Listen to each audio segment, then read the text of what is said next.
Agora vamos ao exercício 2.16, que apresenta esse desenho aqui, gente, para a gente poder ter uma ideia do que eu vou falar. Temos água com mercúrio, um gás no meio do caminho e água de novo. Como é que é o texto? Vamos lá. Para a configuração a seguir, responder. Qual é a pressão do gás em valor absoluto? Qual é o valor da cota Z? E aí ele aquece o gás de 20 para 60 graus. E o desnível Z varia para 1 metro. Qual será o novo volume do gás se o inicial era 2 metros cúbicos? Ele me dá a pressão atmosférica, 662 milímetros de mercúrio, gama do mercúrio e gama da água. Então tá, nesse 2.16, a única informação aqui um pouco diferente é essa pressão atmosférica, visto que ele pede a pressão absoluta. Então é normal, quando ele pede a pressão absoluta, dar a pressão atmosférica. Nós temos esse desenho, então. Bom, o primeiro passo é descobrir a pressão do gás em valor absoluto. Esse gás, gente, como nós vimos no desenho anterior da questão 2.10, ele vai exercer uma pressão e equilibrar o líquido que está do outro lado. Existem esses dois pontos. Eu vou analisar esse ponto aqui e esse outro ponto aqui na mesma linha. Ou seja, a pressão que o gás exerce está equilibrada com tudo isso que está aqui à minha esquerda. O que tem à esquerda? Mercúrio, água e atmosfera. Então essa é a configuração que nos ajudará a responder o item A. Vamos aqui rapidinho desenhar esse esquema. Então eu vou considerar aqui o ar ou gás, G, ele vai exercer pressão aqui. Nós temos um líquido, mercúrio, aí aqui tem água e aqui tem atmosfera. Veja que existem, então, detalhe que aqui tem que subir um pouquinho, né? Não é assim tão baixo. Então você tem um pouquinho de mercúrio, um pouquinho de água e pressão atmosférica. Ok? E esse é o nível. Então nós temos essas 3 contribuições que equilibram o que o gás está fazendo. Partindo de 2 pontos, então a gente vai dizer o seguinte, que a pressão G do gás vai ser a pressão hidrostática do mercúrio vezes a altura de 25 milímetros, segundo o texto. Então, 0,025. Mais a pressão da água. Gama da água vezes 0,16. Mais a pressão atmosférica. Vou incluí-la porque nós queremos a pressão absoluta.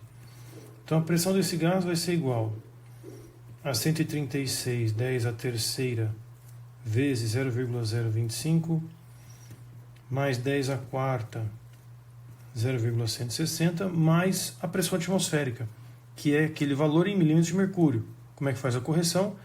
Coloquemos a gama do mercúrio vezes aquela altura ali, em milímetros, de milímetros para metros, né? Então essa seria a grande pegadinha nessa questão, saber retratar a pressão atmosférica em termos de Pascal. Então vamos lá, 1 10 a quarta vezes 0,160 mais 1 3 meia a terceira vezes 0,662. Isso vai dar 95 mil, ou 95, né? Quilo Pascal, gente. 95,032 e o Brunetti dá 95 para essa pressão. Ok. Bom, na letra B ele quer aquela cota Z, gente. A tal da cota Z, ela vai sair fazendo uma análise agora ao contrário. Você tem a pressão atmosférica, ou a pressão do gás, perdão, que está atuando num certo ponto e depois tem uma coluna de água aberta, atmosfera. Nesse ponto, temos apenas essa cota aqui.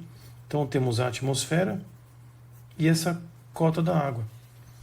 Como nós já temos a pressão do gás, nós poderíamos já determinar numa equação também esse Z, porque aí temos pressão do gás, gama da água, vezes Z, mais a pressão atmosférica. A pressão do gás, 95, 10 a terceira. a gama 10 a quarta vezes Z, mais essa pressão atmosférica que a gente já determinou em parâmetros de sistema internacional. Então as análises são bem semelhantes, a ideia é reforçar essa ideia. Então vamos ficar com 95 10 a terceira, ou vamos pegar o resultado anterior, né? Está aqui na calculadora, subtrai 136 10 a terceira vezes 0,662 e divide por 10 a quarta. Eis que o Z dá meio metro. Meio metro, pressão do gás está aqui, ok, tudo correto. Meio metro na letra B. Bom, então a ideia básica é: dois pontos exercem pressões desde que estejam no mesmo nível. A letra C pede o seguinte agora: aquece o gás de 20 para 60 graus Celsius e o desnível varia para 1 metro. Qual será o novo volume de gás se o inicial era 2 metros cúbicos?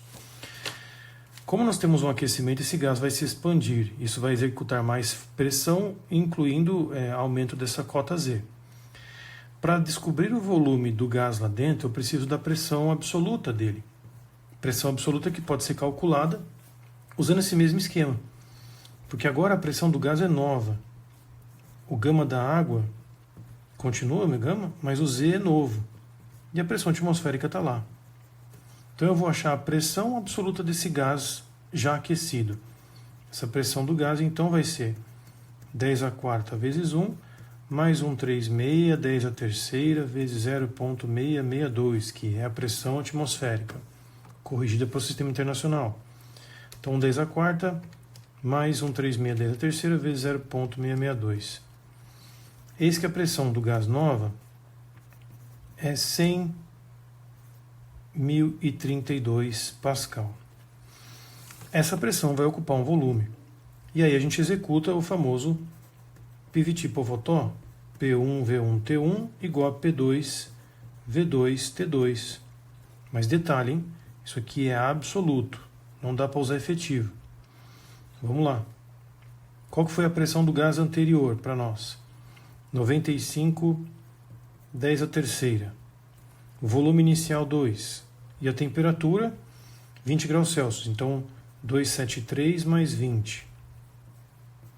Isso é igual a pressão do gás 2. 100.032. Um volume V2 que me interessa e a pressão temperatura, 273 mais 60. Com esses cálculos a gente chega ao V2. É só executar o PVT Povotó. Então nós vamos pegar 95 10 a terceira vezes 2, passar multiplicando 273 mais 60, divide por 273 mais 20 e passa dividindo esse 100.032. Nós vamos chegar a aproximadamente 2,16 metros cúbicos. Esse é o volume do gás depois. E é exatamente isso que dá aqui na resposta. Então, qual é o detalhe dessa questão 2.16? Criar a ideia de identificação num desenho de dois pontos que podem ser equilibrados em pressões. Seria a equação manométrica, mas aqui usando um conceito mais primitivo ainda, que seria aquela igualdade de dois pontos que têm a mesma pressão. Beleza, queridos?